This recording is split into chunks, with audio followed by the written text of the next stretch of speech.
Okay, ladies and gentlemen, we're back and we're looking at page 134, and I'm going to hopefully get a better quality video this time. We'll see. Looking at the answers on page 134, the first part was the main idea check, where we had 5 main ideas and 5 paragraphs that they belong to, and we're supposed to be able to match them up. Now, I'll tell you, I had a hard time with the first one. I was looking for this and I couldn't find it right away. I'm like getting frustrated. And I'm like, okay, well, let me move on to some other ones and try that one. So I'm going to start with paragraph B. It says scientists have used several different techniques to study infant perception at language sounds. And okay, that sounds really familiar. So I'm looking for scientists. And if I look at paragraph number 4, it says researchers have developed several techniques. And that sounds almost identical to the language right here. So I'm going to say B is going to be 4. So I'm excited about that. Okay, language learning begins before birth. Okay, so I'm looking for any examples of that, any language about that. So I'm going to go back. Okay, I think I remember that in the beginning of the reading, so let me take a look. Okay, recent research indicates right here, this process begins before babies are even born. So that's the same idea. It's the same language. So it's number 3. So the answer for question C here, sorry guys, I apologize. It's really hard to do this with the camera, is going to be 3. Okay, so I've shown you the answers. Okay, so I got 4, 3, and then number D, I have 9. Let's see if I'm right. Human interaction is necessary for language acquisition. So that's the last paragraph. So let's go back 1 page only, and we'll take a look at paragraph number 9. And it says, language is not just about making connections, it's also about making connections between human beings. The only ones who learned the language were ones who interacted with a human being. So that means that paragraph 9 is the same idea, if you'll pardon me, as letter D. So that makes sense. Okay, at the age of 6 months, infants are able to distinguish among sounds in any language. Okay, so I'm looking for a paragraph that talks about babies at 6 months of age.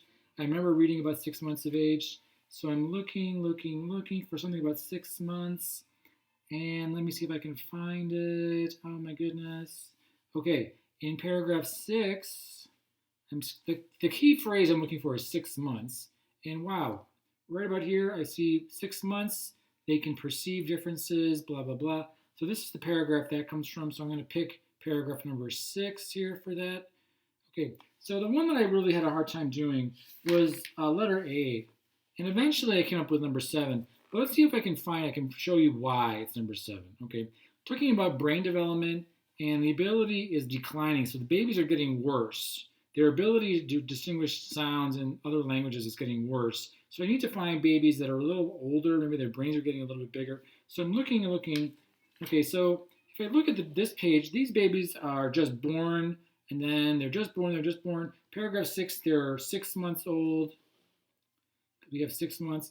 Okay, if we go up to paragraph 7, you'll bear with me, we have their first birthday. So they're a little older now. The babies are a year old.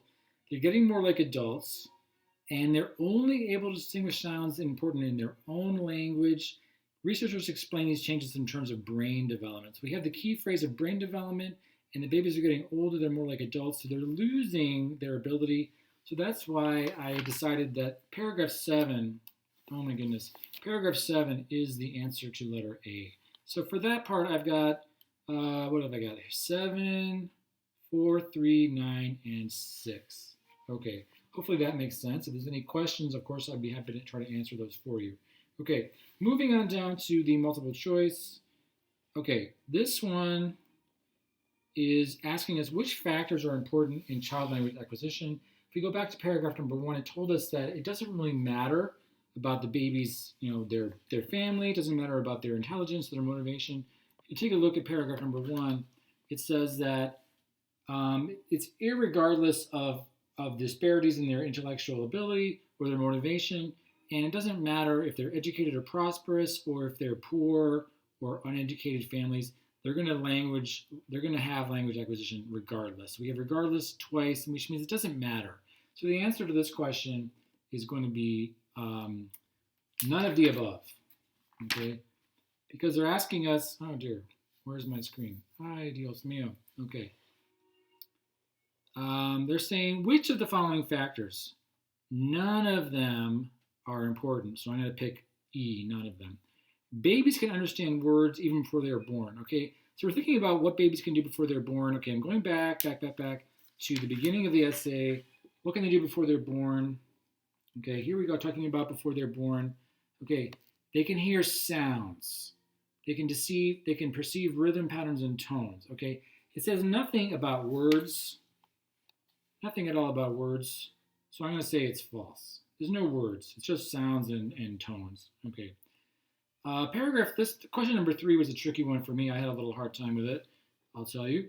Okay, so which of the following abilities do researchers believe infants can do right after they're born? Okay, so we're looking back at that paragraph that we talked about, looking at paragraph 3 and 4. Okay, so they can do these things. Okay, so what things can they do? Okay, so we're going back to the things we looked at earlier. Okay, they can recognize their mother's voice. Okay, they can distinguish between language sounds and non-language sounds, and they can differentiate between basic contours of their own language and other languages. Okay, and then on the next page, what else can they do when they're little? They can also reproduce cries. And these are babies. These are very, very young babies. Okay, they introduce the cries of their language, so they can make German crying and French crying, which is like, wow, who knew, right? Chinese crying, Thai crying, I don't know, American crying, who knows? Okay, so we're going back to the question. They can imitate the sound patterns of the languages when they cry, yes. They can distinguish between language and non-language sounds, yes. They can distinguish between sounds in any language, no, we never heard that. They can hear their mother's voices and recognize, yes. So we're going to pick A, B, and D for that one. That was a little tricky. You have to look in a few places for that. Okay, now question number 4 talks about researchers. How do researchers know that infants can perceive differences among sounds? How do they know? Okay, going back to the research, we found, okay, right here in paragraph number 4, it says, when babies hear the sound of their mother's voice, their heart rate increases. Okay, so that's one we can pick. And we can also say that we talked about neurons. Okay, back in paragraph 7, we talked about stronger neuron connections. So the more babies use information, they make these nerve cells. They learn something new, they make nerve cells, neuron connections. So let's see what we have to pick from. I think I made a mistake, actually. I did make a mistake. So letter A is correct. We know it's the heart rate. But neurons, I wanted to keep circling B, and it's not correct. Okay, so because it's not really the same thing. They're noticing the connection between neurons. That's not really what the scientists are doing. They're saying that the babies make more neurons, but the scientists cannot follow those connections. So letter B is not true. Letter C is not true. We did not hear anything about infant ear sensors. We didn't hear anything about that. But let's think about images of blood flow. Okay, did we hear about images of blood flow? I think we did. If you go back with me to the very beginning, talking about research, they've done research, and we can think about where is the research that they did. Now I'm thinking about it. Where was the research? We read about this earlier. I remember something about research, and I want to find it. Where is it? Ay, Dios mío. Aha. Paragraph 5 talked about this research. Remember this research? The research was blood flowing, brain imaging techniques showing blood flow. Okay, let's see if that's the right answer.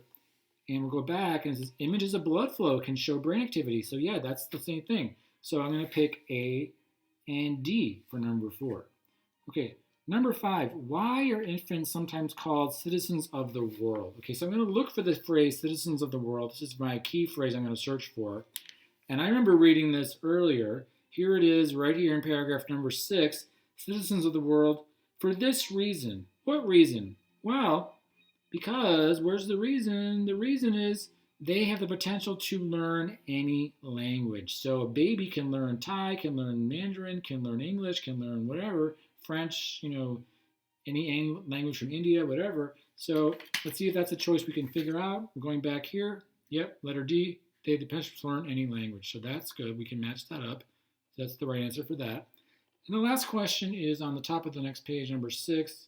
The question is, Babies need a lot of exposure to a language in order to establish and maintain neural connections for that language. True or false? Okay, so they gave us an example of the language Mandarin. If you look in paragraph 8, we kind of have not looked at paragraph 8, okay? Okay, at the bottom of the paragraph, it says babies were exposed to Mandarin for just a short time. Even though this was just a short time, they could distinguish between the sounds of Mandarin and they kept the knowledge for 14 months. So they only had a little exposure to Mandarin, but they kept the knowledge of Mandarin for 14 months, which is amazing. So I'm going to say that the question here is, do babies need a lot of exposure to a language? And the answer is no, they don't. They only need a little bit of exposure to a language. So that is the answer to that. False, I'm going to say. Okay, so what do you guys think of my answers? If you think that I'm crazy, which you wouldn't be the first to think that, but I'm just trying to help you make these connections between what is the question and what is the proof that's in the reading. Everything that we read, if you're answering a question like this, the answer's got to be in the reading. It can't be like somewhere in your head. Oh, I don't know, my grandmother told me. But no, you got to be able to point to it in the reading and say, this is where I found that answer. So hopefully that makes sense. And again, this video is a little bit better than the first one, but it's not great. So I'm going to kind of try to keep working and improving, and we'll see how I can do with the next video. Okay, thanks, guys. Turn off.